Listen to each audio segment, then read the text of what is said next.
Hello, everyone. Welcome to your Friday live Q&A here with Soul Therapy and Kristen. I am going to talk to you today about resistance. And I know it's something that I talk a lot about, and that's because no matter how much you've been working on something, no matter how many years, how much time, how much effort, you're always going to come across resistance. I don't care about what your level of success is in any topic, resistance is always going to be there. And the reason for this is because it is a subconscious mind mechanism that is designed and pre-programmed into your database in order to protect you from harm, mental, physical, emotional harm. The difficult thing with this pre-programmed mechanism is that it doesn't know the difference between actual harm and perceived harm. And so that's why resistance is something that we have to struggle with so much. You know, it's definitely something that we should be absolutely 100% grateful for. It is the ally that, like I said, it is built inside of you. You're designed with it. It is this portion of you that no matter what, it will always protect you. And I mean, I can't even protect my child the way that his subconscious mind can. And it is always there, no matter what, and it always has your back, and it always has what it thinks is your best interest in mind. The problem is that because it is part of the subconscious mind, it has to become a program. And in doing so, what happens is it's not perfect, and it can sometimes glitch or sometimes protect us from the things that we need in order to be happier, to exceed our own limitations, and to grow. And so today I wanted to talk about the fear acceptance level for my emotional suggestible people. We would use the word discomfort instead of fear, because most emotional suggestible people do not like the word fear. Feels like, I'm not afraid of anything. It's not necessarily being afraid, like trembling in the corner. There's a gnat here, so you're going to see this a lot. It's not necessarily that it's fear in the sense that you are terrified. It can be for some people, and it can be depending on the level of fear that we're talking about. But this can range anywhere from, 0.1 on the scale all the way to 100. And so that could be in the form of discomfort, or it could be in the form of frozen in fear. Like, I am terrified. There is a ghost standing right in front of me. I say that because I like watching ghost shows, and I've been watching like Paranormal Nightmare a lot, and I'm like, oh, this title is awesome, and I turn it on, and it's like, yeah, that's not that scary actually. It's kind of like what resistance is. It's kind of like there's this anticipation for what something may be because we're using data from the past in the present to predict the future. And that model, it really isn't efficient. It can be efficient when it comes to real threats, but it's not efficient when it comes to unknowns, because unknowns are unknown and there's no way that you can prepare for them unless you take action and go towards them. But the resistance is going to stop you from doing that. So let me give you guys a couple of examples, if I can remember after the first one, to give you a second one.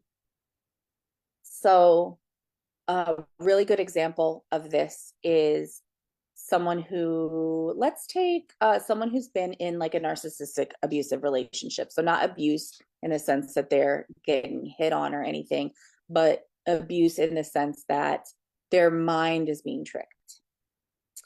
And they think that everything's all good. They probably were love bombed in the beginning. Everything was great. And then gradually over time, the perpetrator, whoever that may be, has been manipulating them in the sense of like gaslighting them to make them feel like what you're saying or thinking is absolutely wrong and ridiculous, and there's something wrong with you. or just manipulating them in general, telling them that, maybe it's not raining outside when it really is. Actually, it's a form of gaslighting too. But I think y'all know at this point, the term narcissist is like so heavily used these days because people are becoming more and more aware of what the manipulative abuse is, or the subconscious mind being manipulated, it looks like, right? So it's a good analogy in the sense that a lot of people are starting to become more aware of what this is and what it looks like. So let's say that the person, that the victim in this relationship wakes up one day and is like, oh my gosh, my subconscious mind has been protecting me this whole time from the pain that I would experience if I would allow myself to believe or see what's going on here. But I see it now. Ouch, that hurts really bad. I'm going to get out of this relationship. That's probably going to hurt really bad too. And then I'm never going to allow myself to be in this kind of situation again. So a wall of protection goes up in the subconscious mind and a program is installed. This normally everybody would look at this as like a good thing. This is a good thing. Now this person is never going to have to experience something like that again. The problem, the glitch in the system that I was talking about earlier is that, let's say a new person comes into their life and it's a good person. And now this person has all of these programs in place to protect them, seemingly for their best interest, but it's also blocking out the things that are good for them because they don't know the difference between real and fantasy because of the type of abuse. So somebody might say, well, that makes sense. I mean, Kristen, it's psychological abuse. Okay. What about physical harm? We could look at people who have combat syndrome, who cannot physically hear loud bangs when they are like in their home, safe, kids tucked in bed, nice meal on the table, cozy little fireplace going, maybe even Kristen's music playing in the background, which is like my favorite music in the whole wide world. And they're just sitting there, and all of a sudden, a tire blows out on a car on the a truck driving by on the street, and they lose it. I mean, the stories I've heard in my practice are like violent trauma. Yes, it's also psychological, but it's completely different in nature, in the sense that no one was sitting there trying to deliberately fool them for long periods of time. And so they have to look out for people fooling them in their environment. No, they have to look out for their own physical safety and the safety of the people that they love in their environment. So the glitch, well, the program helped them in the situation, but the glitch is that when you remove the person from the situation, they're no longer in threat. They still have to contend with the rules or the programming that was installed. And it seemingly, they have no control over it. Like we see this with addicts. And I'm not just talking about drug addicts, sex addicts, porn addicts, gambling addicts, alcoholics, shopping addicts. There's all kinds of addicts. Why are there all kinds of addicts? The addiction itself isn't the problem. It's the program. It's the program that was installed. And then you have somebody who's like, I don't want to do that. My conscious mind is like, no, you're ruining my life. I don't want this anymore. But then boom, it happens again. Why? Because it is a program that was installed for a purpose, for some form of safety, that the person who installed or they didn't install the program, the subconscious mind did, but they found safety in something. And that's when the program was installed. Whether that safety means reduction of anxiety. Some people have such bad anxiety that if they were to confront or sit in their anxiety, they feel like they would literally die. Like maybe some of you listening, most of the people who listen to me get this 100%. So I'm like preaching to the choir. But for those of you who don't understand crippling anxiety, I've had it. I've had panic disorder. I don't have anxiety. I don't have panic. I don't have none of that stuff anymore. But I did my entire life up until I didn't. And what most people don't understand is for some people, anxiety can be so bad that we don't want any triggers. Like, just shut me in a room somewhere so I don't have to interact with anything because it's just going to trigger me. And that feels like death. So some people may turn to things that make them feel less anxious so they can cope with being in the world. Most of these people are called empaths. If you're not one, or if you don't know if you are one, go to my YouTube channel and watch my video about being an empath. I bet you, I think I have like 15 signs there, and there are a lot more signs, but those are like the most obvious, or at least the ones that I had. So I put those there. If you resonate with it, throw a comment in there and be like, that's me. So I know you're watching. I love your support. It really means a lot to me. So resistance, fear, or for some people who cannot stand the word fear, discomfort. If you are trying to overcome something that you've never done before, that you want so bad, but it seems like so far off in the distance, but you get to a place where you're so sick and tired of ignoring the desire to reach that goal that you're like, you know what? I'm going to do whatever it takes. I'm in. I'm doing it. If you were in my boot camp last week, oh, by the way, I'm going to be doing another, that boot camp just went so well. I'm still riding the high from it. And so many people got results that they're so happy about. So I've decided to bring it back. I don't know for how long, but I'm at least going to do it again. Not next week, but the week after. I may do a just a like a master class, like an hour and a half master class next week based on the principles taught in the boot camp, but it won't have the actual exercises, and like it won't be 3 days long where you go home, you do your homework, you come back the next day with your work, we go over it, we go do the next thing, which is going to move the needle. Instead, the master class will be free and it will be the principles, so you can just take them and apply them yourself. I don't remember why I was saying that.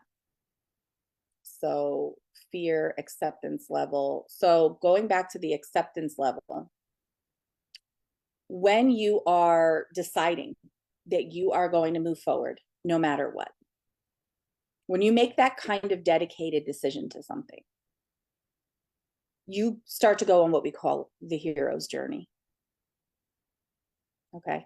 And on the hero's journey, there is a specific series of events that always happens to every single one of us.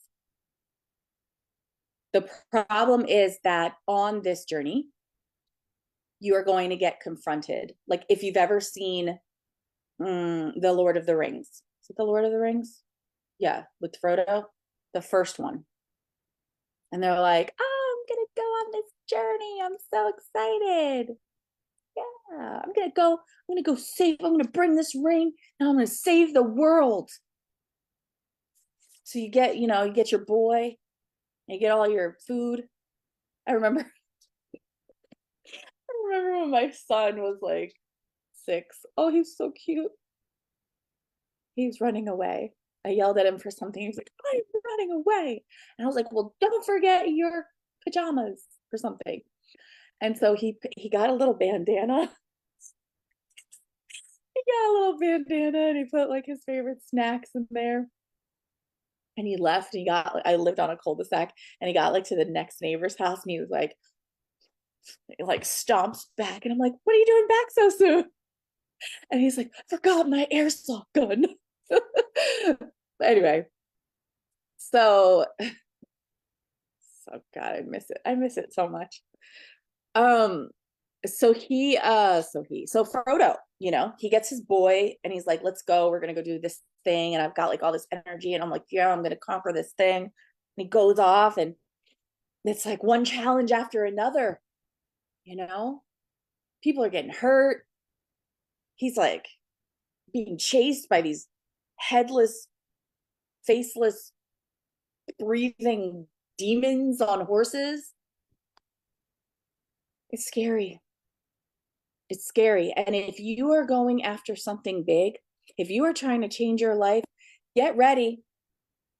Get ready to be scared. Get ready to confront the things that you've never been willing to confront that are keeping you from having everything that you want. Because the only reason you don't have the thing that you want is because every time you get to the fear, you back down. You're like, maybe I don't really want that. Maybe I'll just wait until next time. Maybe I'm just not ready. No, you're ready. You're ready. You're just scared. And you've been taught that fear means stop, because of the programming that I just took so long to tell you about. That's the program that says fear means stop. Fear does not mean stop. Fear means go. Fear means you're in the game. Fear means you're actually doing something that's scaring you. I mean, it's not like you're jumping out of an airplane. Some people like that. I just wouldn't. I would be like, this fear means stop. Like, I'm good. Like, I don't need to do this. But there is something inside of you when let's be adults here. When there's something inside of you that you want so bad, and you know that the having of it would change your life, and you start moving toward it, and you smack up against fear and you go, oh, that means stop. That is not a fear that you should stop. It is an old program that is bringing up an old feeling of what it feels like. Actually, let's correct this a little bit, because it is an old programming, but it is your subconscious mind going, tapping you on the shoulder, go, I don't think this is a good idea. We don't have any data for this. And I can't protect you past this point, because I don't know. And you're like, well, I don't know. And they're like, well, I don't know. And so let's just not do it, because it doesn't sound like a good idea if we both don't know what the hell we're doing. Both meaning me and my subconscious, right? Like, we're both like, this is not a good idea. This is not smart. No, what's not smart is saying that just because you don't have any data means stop. If you don't have any data, pick up a book. It's 2025. Watch a YouTube video. Get a coach. Have somebody who knows what they're doing walk you through the process. Slightly, because a good coach will not hold your hand. They will require you to go up to those precipices alone. Like, Sam is back there. He's not coming. You got to do this one on your own. Why would a good coach do that? Because if I walk you through it, you're going to need me to walk you through it next time. If I just say, here's the map, go. And you're like, Kristen, I'm here and this is happening. It's like, good. You're like, no, give me the answer. No, keep going. You got it. You got it. That's a good coach. A good coach is not, oh, what's wrong? What's happening? Okay, here's what you do. Maybe the first time, maybe the second time. But at some point, the reins got to be let go, and you've got to figure out why you're not advancing, given the tools that you've been given. It's like for any of you who have raised children, and I'm not at all comparing a coaching and a student relationship to a parent-child relationship, but I am using the parent-child dynamic as an example of how this phenomenon works. If you are a helicopter parent and you like do everything for your kid, then they're not going to learn anything. If you don't require that they have some kind of letdown, disappointment, fall on their ass, how will they ever develop the skills needed to pick themselves up? They won't even know what to do. And honestly, most of the people that I see in my program were raised in an environment where they were not properly believed in or trusted. And so they don't believe or trust in themselves to do these things. They don't have the skills. The wonderful thing is literally can be learned in less than 30 days and applied and work. shoot, in 3 days in a boot camp. Right? So gosh, there's so much. I could talk if I were to talk about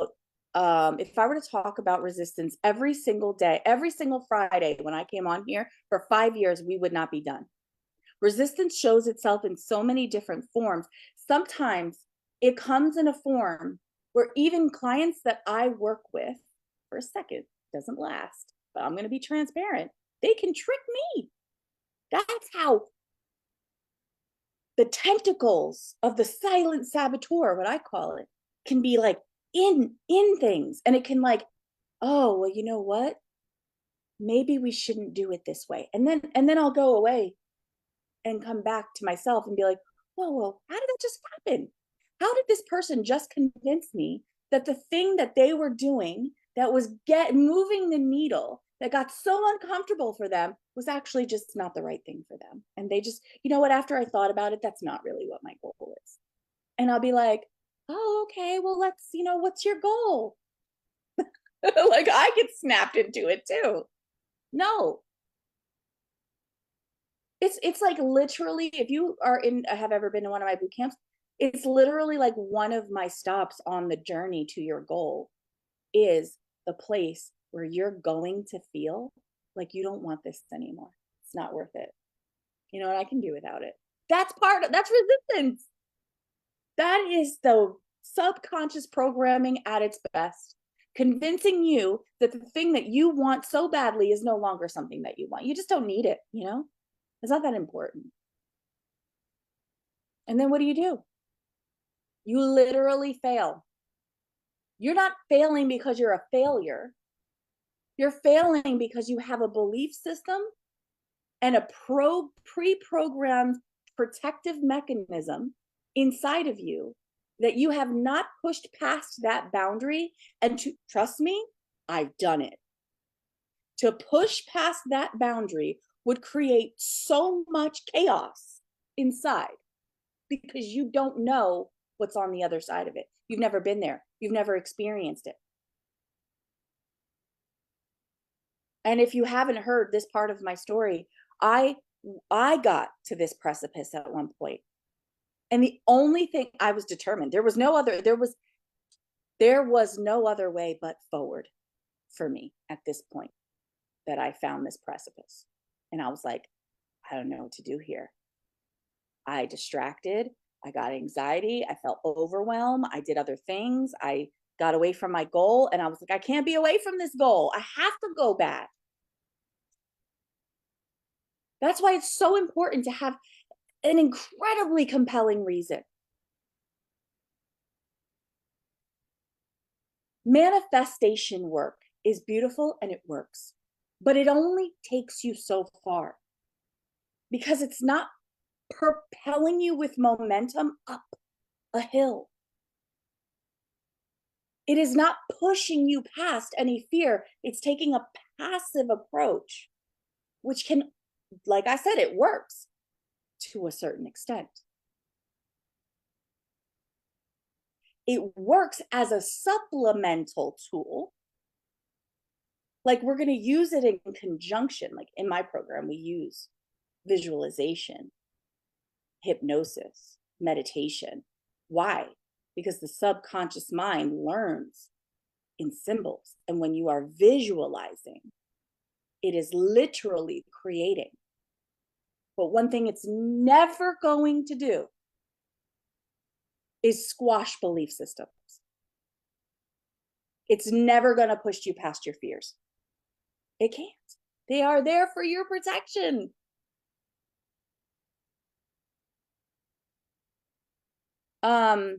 I have reached my time limit for today. But before I go, I'm just going to wait a little bit, see if anybody has any questions about subconscious mind, this fear acceptance level, which we're going to raise. This thing in the background, this is the mountain to your goal, by the way. And you've got to raise your fear acceptance level. The amount of fear or discomfort that you are willing to accept before you, hi Joey, before you can, before you give up. Realize this, if it's the last thing I say today, great, but it probably won't be. If you give up in the face of fear, that is the only time that you have failed. And you're not a failure, because you can always get back on the horse.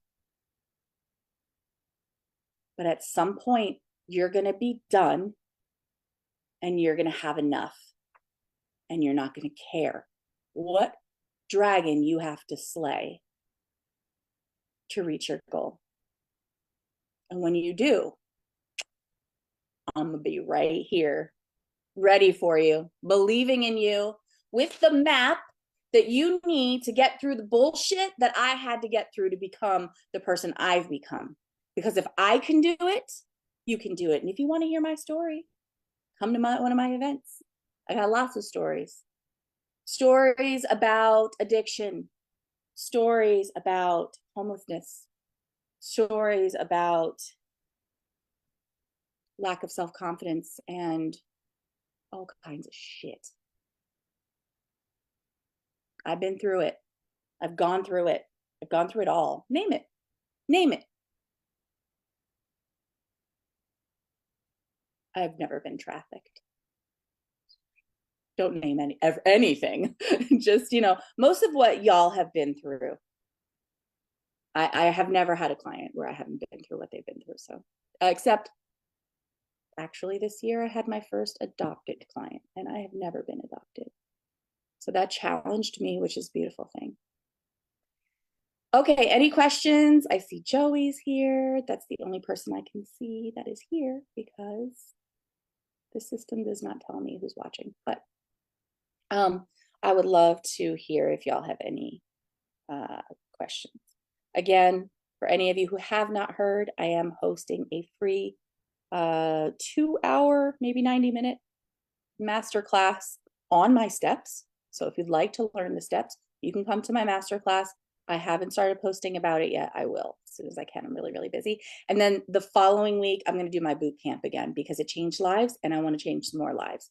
So before I start charging for that, it's free now. Before I start charging for that, get your little booty in there. Any questions? Questions? Questions? I had some fun with y'all today. Make sure you subscribe to my YouTube channel, please. Trying to get, get my clout up. Help me out, y'all.